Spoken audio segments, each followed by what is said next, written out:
Apa kabar? Jumpa lagi dengan saya. Semoga Anda semua tetap sehat, kuat, semangat mendapat berkat dimanapun Anda berada, kemanapun Anda pergi juga tentunya selalu mendapat keberuntungan di hari-hari yang Anda lewati. Juga mendapatkan keajaiban yang nyata. Selamat malam, selamat beristirahat dari aktivitas-aktivitas yang melelahkan. Salam alien, salam kopi hitam. Khodam zodiak Aries berada di persimpangan. Bisa jadi kemungkinan khodam zodiak Aries bisa berada di persimpangan jika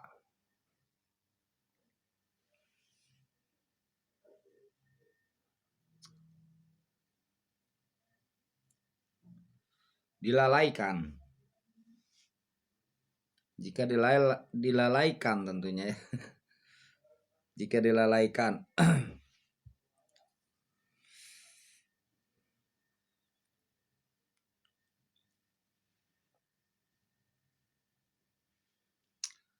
Khodam ya, khodam. Itu tentu harus kita pelihara ketika kita tahu kita memiliki khodam. Tapi yang jadi masalah kita tidak tahu. Tetapi jika Anda meyakininya, misalkan diri Anda memiliki pembantu atau pelayan, itu tentunya mesti diurus ya. Pembantu yang lahir saja, yang dohir ya, yang terlihat, yang nampak, mesti diurus, apalagi yang tidak nampak.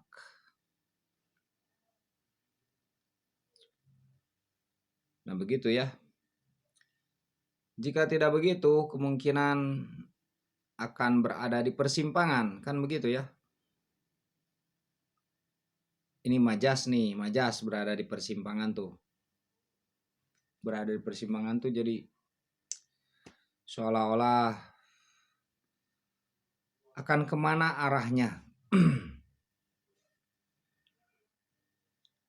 Tadinya dia mau membantu khodam tersebut, mau membantu zodiak Aries, tetapi karena mungkin zodiak Aries melalaikannya, diberitahu secara tanda tidak paham, diberitahu secara simbol misalkan dari benda, dari mimpi tidak paham, misalkan contoh. Diberitahu dari ini itu tidak paham. Karena mungkin terlalu banyak pekerjaan ya, banyak aktivitas. Akhirnya khodam itu ya sudah saya tinggalkan saja. Mungkin begitu, mungkin ya.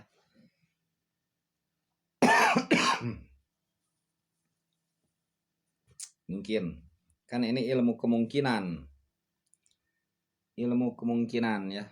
Paham ilmu kemungkinan ya. Memahami. Tentu memang harus bisa memahami ilmu kemungkinan.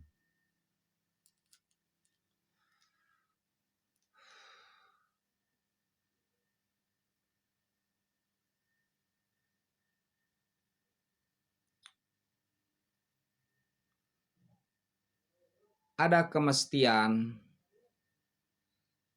ada kemustahilan, ada kemungkinan. Kemestian, kemustahilan, kemungkinan. Seperti setiap benda mesti atau harus dalam arti wajib.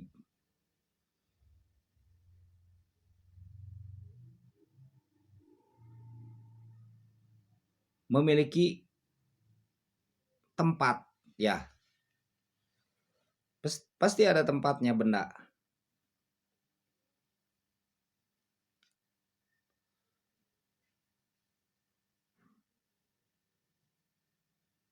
Betul tidak? Setiap benda pasti ada, mesti memiliki tempat. Benda apapun itu yang dinamakan benda.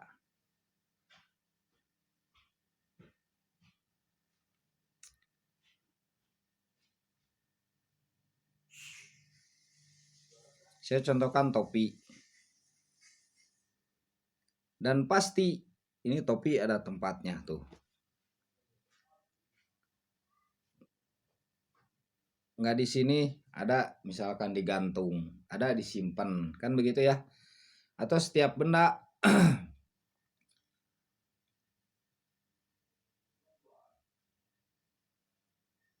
setiap benda mesti memiliki bentuk.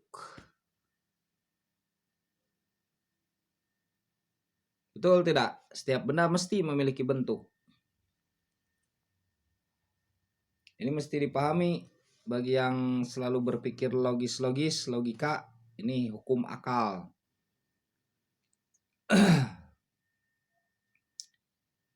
Mustahil benda tidak memiliki bentuk. Ya.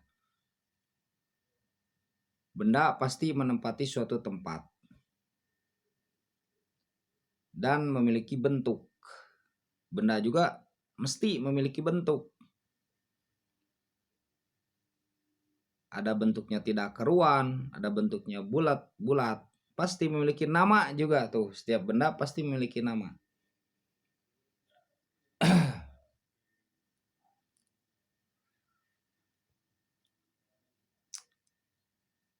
Satu. Kedua, mustahil benda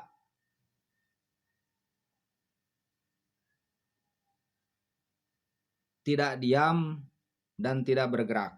Pasti di antara itu. Saya contohkan. Ini botol.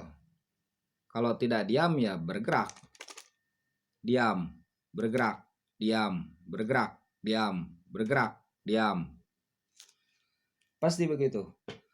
Mustahil tidak diam atau tidak bergerak.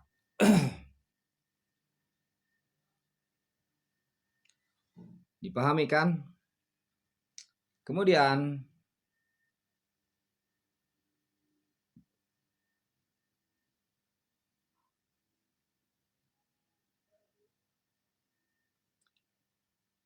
setiap benda mungkin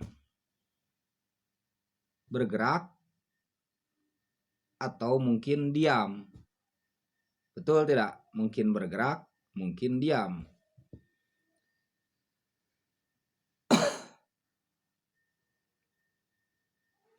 Mungkin bergerak, mungkin diam.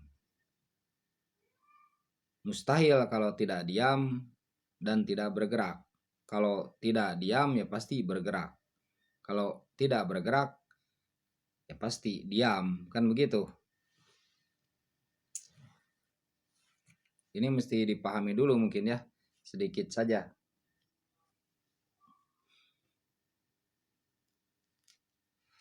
Nah, kembali kepada khodam tadi.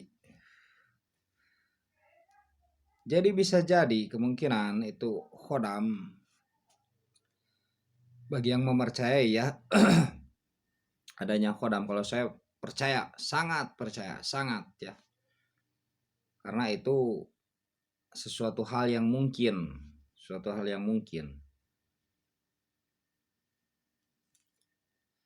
Gaibnya tuh relatif. Jadi bisa diketahui oleh orang yang memang mengetahui dan tidak diketahui oleh yang tidak mengetahui tentunya. Jadi bisa jadi khodam itu ketika misalkan kita tidak mengurusnya, dia berada di persimpangan. Khodam tersebut bisa bingung nih, katanya butuh saya, tetapi bagaimana cara mengurusnya? Sebenarnya cara mengurusnya itu memang disebut mudah tapi rumit. Sebut rumit ya memang mesti begitu. Ada panterangan-panterangannya. Nah, itu yang jadi masalah kan. Syarat. Pasti ada syarat-syaratnya. Itu yang jadi masalah. Jadi ketika syaratnya bisa terpenuhi mungkin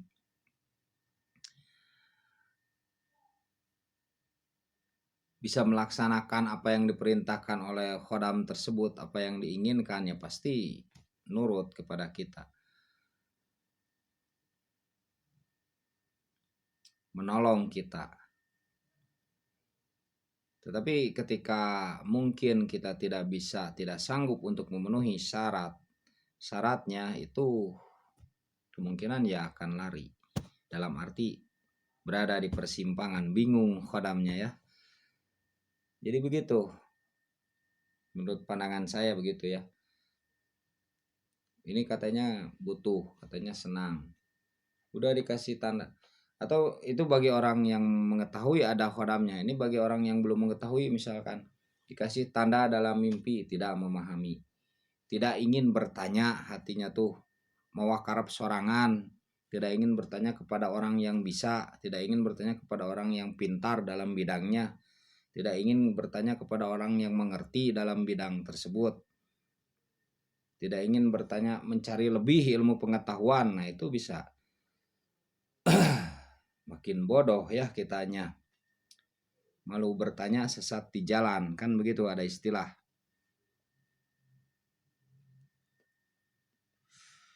Nah makanya jadi memang mesti terus bertanya.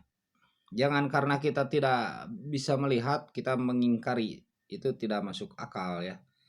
Kita tidak bisa melihat lalu kita mengingkari, tidak baik kalau begitu ya. Orang-orang tua dahulu saja mengakui, bagaimana kita tidak mengakui orang zaman sekarang ya.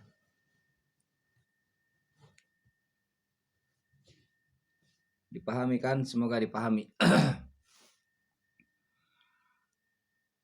Kebanyakan orang saja mengakui adanya hal yang gaib di diri kita. Kita saja mengakui kita ada ruh ya. Dan yang lainnya banyak yang gaib. Kita mengetahui adanya angin ya, bahkan dikaji kan, angin itu dikaji kan, berbagai macam apa tuh jenis angin ya, di sekolah kan ada. Paham kan? Semoga memahami ya. Jangan misalkan tidak bisa melihat lalu kita mengingkari, jangan begitu ya. Karena tidak bisa melihat lalu marah-marah, mengeluarkan kata-kata kotor, membenci yang selalu berbicara khodam, janganlah. Atau gimana ya, jadi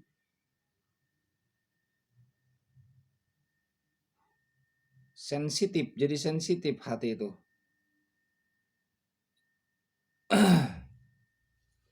Jadi sensitif mendengar yang sakti langsung gimana, mendengar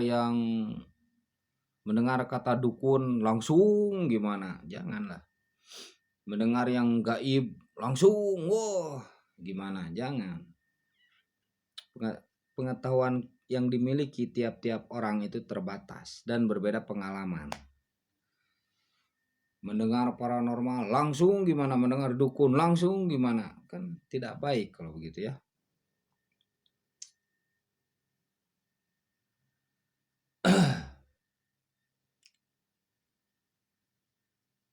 Jadi tidak dicerna dulu kalau begitu, tidak dicerna dengan akal yang sehat, nah ini tidak beres, logikanya tuh belum tersistematis, dipahami kan, belum tersistematis.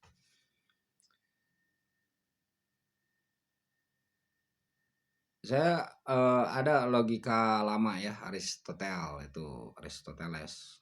Seperti contoh rumus Aristoteles, seperti contoh begini, setiap manusia bakal mati. Saya manusia, maka saya bakal mati, kan begitu ya. Nah banyak yang dipakai mungkin atasnya saja.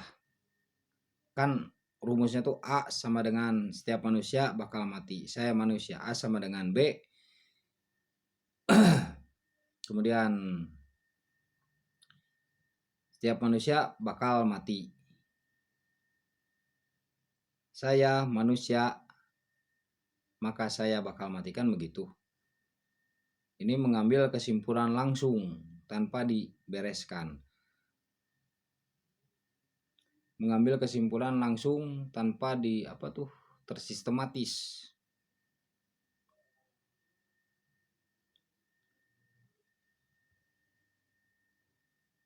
Itu kurang baik kalau mengambil logika begitu. Kesimpulan langsung. Setiap ini adalah setiap ini adalah ini.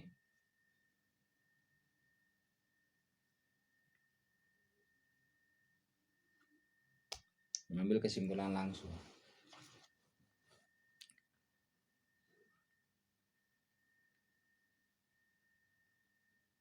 Setiap manusia bakal mati. Itu kan kenyataan. Setiap manusia pasti mati. Betul tidak?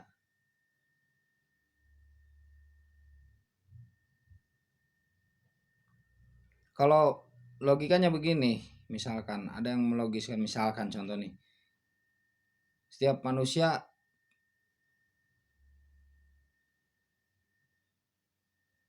pasti pintar misalkan. Kan tidak ya. Kalau itu relatif, yang begitu kan? Ya. Atau sebaliknya misalkan, setiap manusia pasti bodoh. Itu tidak sesuai dengan kenyataan. Buktinya banyak yang pintar, kan begitu ya? Ada yang pintar. Dipahami kan maksud saya? Semoga dipahami.